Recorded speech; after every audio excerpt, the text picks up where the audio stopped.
দিচ্ছি ডিসকভারি প্রধান শিরোনাম। সাথে আছি আমি নুরুন্নাহার জলি। কোটা সংস্কার আন্দোলন চলাকালে পুলিশের গুলিতে নিহত বেগম রোকেয়া বিশ্ববিদ্যালয়ের ইংরেজি বিভাগের শিক্ষার্থী আবু সাঈদের বাড়িতে যাচ্ছেন অন্তর্বর্তীকালীন সরকারের প্রধান উপদেষ্টা নোবেল বিজয়ী ডক্টর মোহাম্মদ ইউনূস। এ সময় তার সঙ্গে উপদেষ্টা পরিষদে থাকা দুজন ছাত্র প্রতিনিধিও যাবেন। বিষয়টি নিশ্চিত করেছেন রংপুর জেলা প্রশাসক মোহাম্মদ মোবাশ্বের হাসান।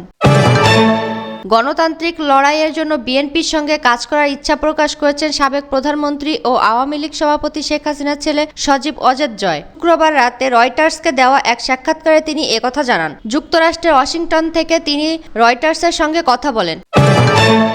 রাজধানীতে বিএনপি সমাবেশের পর এবার গণসমাবেশের ডাক দিয়েছেন হেফাজত ইসলাম বাংলাদেশ। শনিবার 10 আগস্ট বিকেল 3টায় এই গণসমাবেশ করবে সংগঠনটি। রাজ্য প্রতিরোধ ও শান্তি প্রতিষ্ঠার লক্ষ্যে জাতীয় মসজিদ বায়তুল মোকাররমের উত্তর গেটে এই গণসমাবেশ করবে তারা। শুক্রবার 9 আগস্ট দিনগত রাত 12টার দিকে বিষয়টি নিশ্চিত করেন সংগঠনটির নেতা মাওলানা ফেরদাউসুর রহমান। অন্তর্বর্তী সরকারের নেতৃত্বে ডক্টর মোহাম্মদ ইউনূসের এই শপথ গ্রহণকে স্বাগত জানিয়েছেন মার্কিন পররাষ্ট্রমন্ত্রী অ্যান্থনি ব্লিংকেন। তিনি বলেন, বাংলাদেশের অন্তর্বর্তীকালীন সরকার প্রধান ডক্টর মোহাম্মদ ইউনূস এবং বাংলাদেশের জনগণকে প্রয়োজনীয় সহায়তা দিতে যুক্তরাষ্ট্র প্রস্তুত। মার্কিন যুক্তরাষ্ট্র শান্ত ও শান্তির জন্য ডক্টর ইউনূসের আহ্বানকে সমর্থন করে এবং বাংলাদেশের সঙ্গে কাজ করার জন্য প্রতিশ্রুতিবদ্ধ। সুপ্রিম কোর্টের আপিল বিভাগ ও হাইকোর্ট বিভাগের সব বিচারপতিকে নিয়ে ডাকা জরুরি ফুল কোর্ট সভা স্থগিত করেছেন প্রধান বিচারপতি ওবায়দুল হাসান। শনিবার 10 আগস্ট ভার্চুয়াল মাধ্যমে বিচারপতিদের সভাটি করার কথা ছিল। তবে সকালে বৈষম্য বিরোধী ছাত্র আন্দোলনের প্ল্যাটফর্ম থেকে এক বার্তায় হাইকোর্ট ঘেরাও কর্মসূচির ঘোষণা দেওয়া হয়। এজন্য কার্জন হলের গেটে সবাইকে জড়ো হওয়ার আহ্বান জানান তারা। এ অবস্থায় ফুল কোর্ট সভা স্থগিত করলেন প্রধান বিচারপতি। ব্রাজিলের সাও পাওলো রাজ্যে একটি উড়োজাহাজ বিধ্বস্ত হয়ে 61 জন আরোহীর মৃত্যুবরণ করেছেন। প্রভাস এয়ারলাইন্সের ওই ফ্লাইট শুক্রবার ব্রাজিলের দক্ষিণাঞ্চলীয় পারান রাজ্য থেকে যাত্রী নিয়ে সাও পাওলো শহরের প্রধান বিমানবন্দরে যাওয়ার পথে ভিনহেদো এলাকায় বিধ্বস্ত হয়।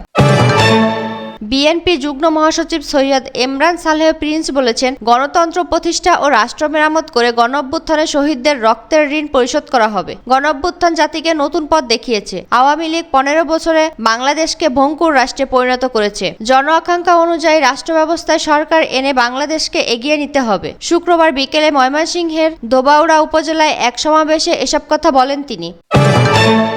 দেশের সার্বিক পরিস্থিতি স্থিতিশীল রাখতে এবং জনসাধারণের জানমাল ও সরকারি সম্পদ রক্ষার্থে সারা দেশে সেনাবাহিনী মোতায়েন করা হয়েছে। বঙ্গভবন, প্রধানমন্ত্রীর কার্যালয়, মহাখালী ডাটা সেন্টার সহ দেশের বিভিন্ন গুরুত্বপূর্ণ স্থাপনার সার্বিক নিরাপত্তায় দেশব্যাপী স্থাপিত 206টি ক্যাম্পের মাধ্যমে 58টি জেলার মোতায়েন রয়েছে সেনাবাহিনী। এছাড়া ঢাকা সহ দেশ জুড়ে 417টি থানায় ইতিমধ্যে সেনা মোতায়েন করা হয়েছে। গতকাল শুক্রবার 9 আগস্ট রাতে আন্তঃবাহিনী জনসংযোগ পরিদপ্তরের ISPR পাঠানো এক বিজ্ঞপ্তিতে তথ্য জানানো হয়।